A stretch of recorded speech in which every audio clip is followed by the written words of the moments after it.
Hello everyone, this is Sora Kieran, and I was just on FIMfiction.com, and I saw in little bars something that looked like Steam-ponies, and well, honestly I was intrigued because it's steampunk and My Little Pony. So, I figured, even if I don't do a lot of readings, I wanted to do this one because it's a new story, and I figured even if I'm not 100% popular on YouTube at this point in time, give them at least a little bit of extra publicity.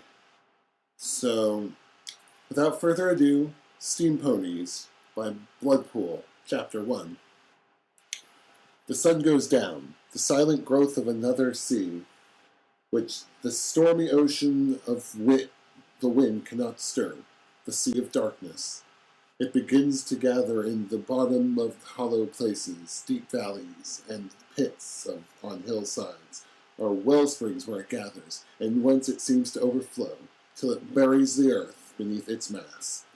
It sweeps over the mountain, gradually submerging the colossal mass. It rises up to the heavens and into the stars, and lets them shine down through the waters of the dark, to the eyes of all below.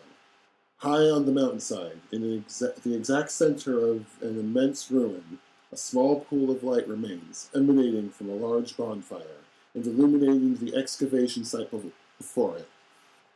A team of strange, spider-like mechanical robots dig relentlessly, gears spinning and emitting steam at random intervals.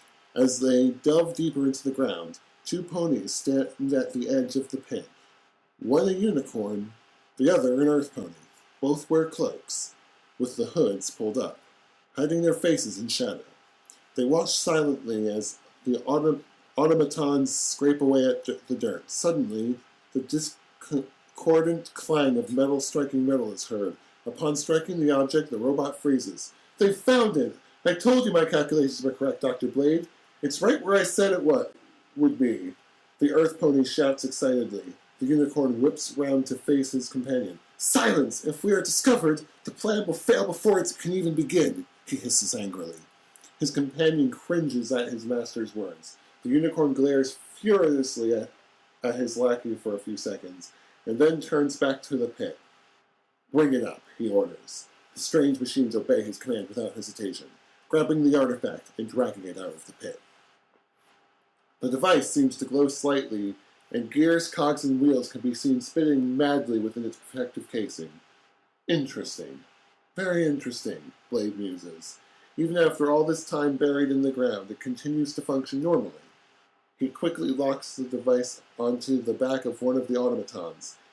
This done, he whips around to face his companion for a second time and declares crisply, "Now, it appears that I have no further use for you. You have suddenly become a liability."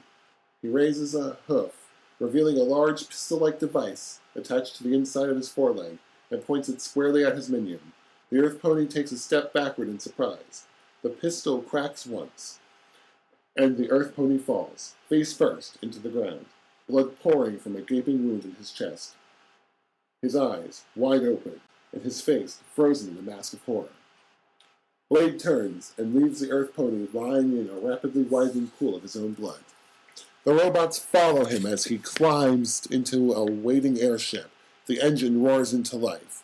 The mechanical spiders climb on board, and the airship ascends into the clouds. Driven by the whirling propeller, it sails away into the night as a low rumble of thunder announces the approach of a distant storm. Rainbow Dash came swooping down out of the sun like a suicidal angel. All rage and mirth. The rotor of her autogyro whined and snarled with the speed of her dive. She throttled up and the blades bit deep into the air and pulled her out, barely 40 feet from the ground. Laughing, she lifted the nose of her bird to skim the top of the skywalk, banking left to dip under a second, and then right to zoom over a third. Her machine shuddered and rattled as she bounced it off the compression effect of the air around the skyscrapers to steal that tiny morsel of extra lift, breaking every rule in the book and not giving a damn. Pegasi made excellent pilots due to the fact that they had a natural tolerance for the G-forces involved in powered flight. Sitting upright in the center of her flying machine, she let the inertia push her back into the seat. 8-foot-long titanium blades extending in a circle with her at the center, like a heart of a flower. This was no easy machine to fly. It combined the difficulty of flight with the physical demands of operating a mechanical thresher. It took her all her strength to bully her machine into position while the G-forces tried to shove her away from the controls. She was flying straight and true toward Factory Alley, a street that was only feet wider than the diameter of her autogyro's blades. Due to the size and location of the massive chimneys that blew thick black smoke at all hours of the day, the margin of error for a pilot flying between the chimneys was so small that one wayward twitch could result in a painful and sudden death as the aircraft collided with one of the chimneys. With her autogyro tilted 45 degrees, she roared down the alley, her prop wash rattling the windows and filling them with astonished faces. At the intersection, she shifted pitch and kicked rudder, flipping her gyro over so that it rolled over 45 degrees the other way. The engine coughed and very nearly stalled, and then it roared back to life again as she zoomed upwards and into the sky. She laughed out loud as she realized what she had just done. 5 months ago, a committee of the best flyers in the metropolis had declared that such a maneuver couldn't possibly be done. She just proved them all wrong.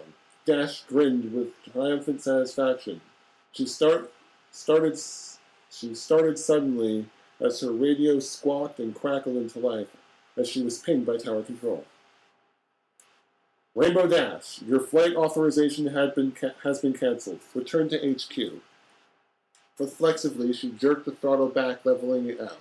What? Repeat. Return to ops. Await further orders.